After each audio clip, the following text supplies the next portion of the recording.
Dubai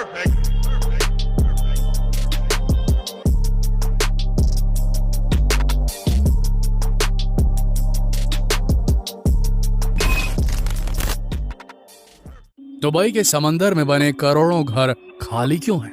क्यों वहां कोई नहीं रहना चाहता? साल 2003 की बात है जब दुबई में एक multi billion dollar project announce हुआ।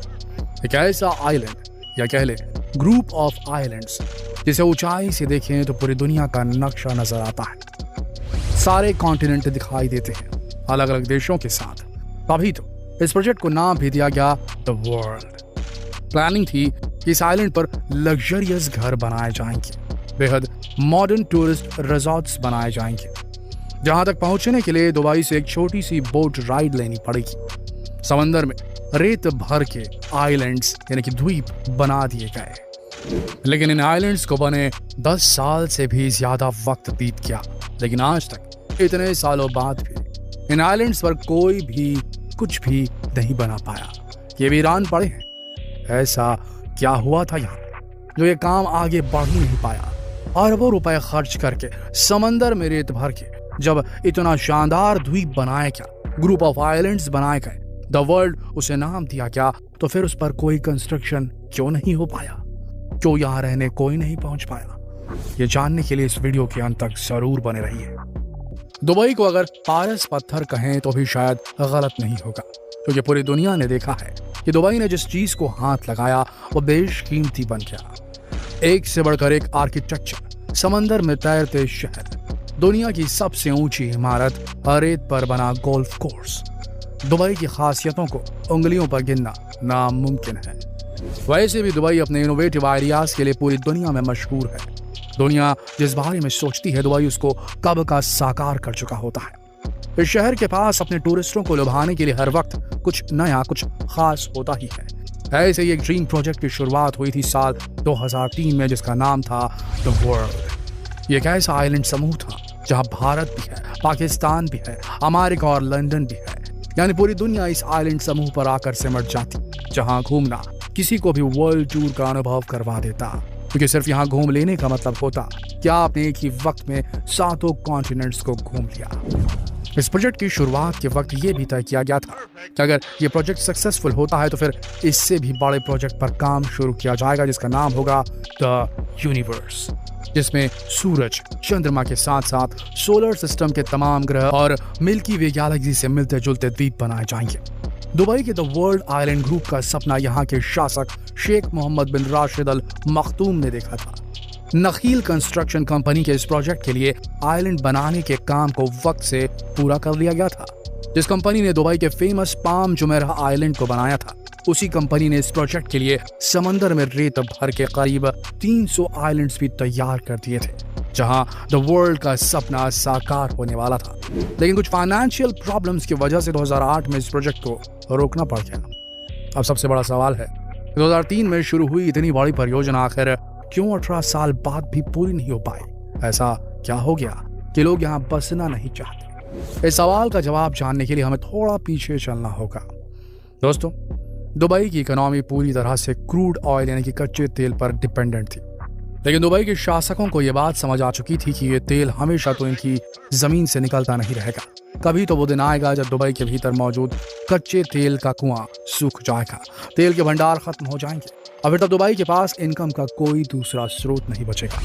ये वो दौर था जब नई सदी की शुरुआत हो रही थी, यानी जब 2000 का दशक शुरू हुआ था। तभी दुबई के शासकों ने यह तय कर लिया कि दुबई को दुनिया के सबसे बेहतरीन टूरिस्ट डेस्टिनेशन के तौर पर डेवलप किया जाएगा। और तब दुबई ने अपने समंदर के किनारे आर्टिफिशियल आइलैंड्स बनाकर वहां शहर बसाने की सोची, ताकि पूरी दुनिया ऐसे चमत्कार की गवाह बनने के लिए उनके मुल्क की ओर रुख करे। यही वजह है कि साल 2001 से 2006 के बीच दुबई के तट पर आर्टिफिशियल लैंड बनाने से जुड़े कई प्रोजेक्ट्स अनाउंस किए गए। नखील प्रॉपर्टीज, जो कि दुबई सरकार की अपनी कंस्ट्रक्शन कंपनी है, उसने 20 सालों के भीतर दुबई का पूरा भूगोल बदलने की जिम्मेदारी उठाई। कंपनी ने 3 अलग अलग आइलैंड्स बनाने का प्रोजेक्ट शुरू किया, जिन्हें ऊंचाई से देखने पर ये ताड़ के पेड़ की पत्तियों जैसे नजर आते हैं, पाम ट्री के जैसे। ये प्रोजेक्ट थे पाम जुमेराह, पाम जेबेल अली और पाम डेरा, जिसमें पाम डेरा सबसे बड़ा था। द वर्ल्ड आइलैंड को तैयार करने की घोषणा इसके तुरंत बाद ही कर दी गई थी। दुबई वाटर फ्रंट पर पाम जेबेल अली के करीब मैन मेड आइलैंड से जुड़ा एक और बड़ा प्रोजेक्ट तैयार करना था। इन द्वीपों के तारे और आधे चांद के आकार में बनाया जाना था। आप सब जानते हैं कि इस्लाम में इस निशान को कितना पाक माना जाता है। ये दुबई के इतिहास में अब तक का सबसे बड़ा प्रोजेक्ट था, जिसके साथ दुबई की प्रतिष्ठा भी जुड़ी थी, जिसकी शेप को एक शेल्टर या फिर एक कवच के तौर पर भी काम करना था, जिसकी मदद से पाम जेबेल अली पानी के रगड़ और कटाव से बचा रहता। इस प्रोजेक्ट के बाद दुबई की पूरी कोस्ट लाइन ट्रांसफॉर्म हो जाने वाली थी, क्योंकि इसके एक तरफ अबू धाबी और दूसरी तरफ शारजाह। अगर सही मायनों में देखें तो इस प्रोजेक्ट का असल मतलब पूरी दुनिया में अपना रुतबा और शान बढ़ाना था। साथ ही दुबई को टूरिज्म के मामले में सबसे हॉटेस्ट डेस्टिनेशन के तौर पर डेवलप करना था, ताकि ऑयल बिजनेस के अलावा टूरिज्म इंडस्ट्री से पैसे कमाने का एक और जरिया मिल सके दुबई को।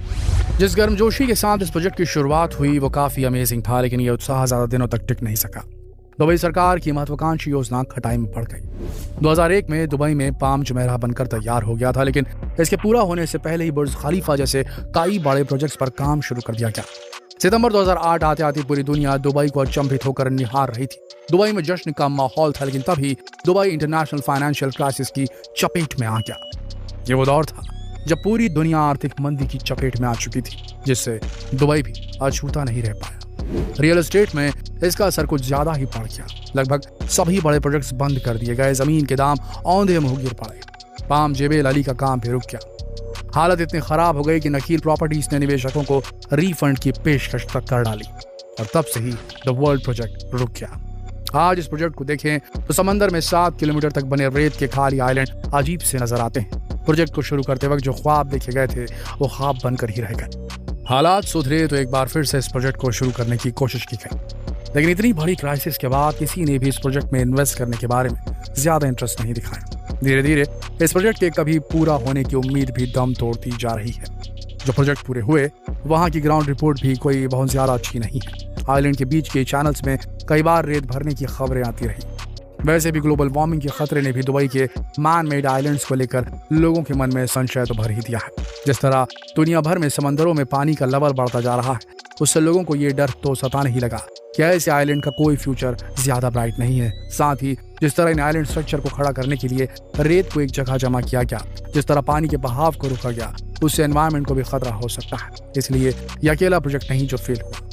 दुनिया भर में से कई प्रोजेक्ट डिब्बे में बंद हो गए, जिनसे एनवायरनमेंट को खतरा हो सकता था, जो कि आजकल लोग पर्यावरण को सेफ रखने के प्रति काफी जागरूक हो चुके हैं। ऐसा होना एक तरह से सही भी है, क्योंकि जब पर्यावरण ही सही नहीं रहेगा तो हम इंसान कैसे ठीक से रह पाएंगे। इस पे आपकी क्या राय है कमेंट सेक्शन में जरूर लिखें, और जितना हो सके इस जानकारी वीडियो को शेयर करें फेसबुक पर, व्हाट्सएप पर, यूट्यूब पर। कल फिर मिलेंगे एक और रोचक वीडियो में। तब तक के लिए आप सबका इस वीडियो के अंत तक बने रहने के लिए दिल की गहराइयों से धन्यवाद।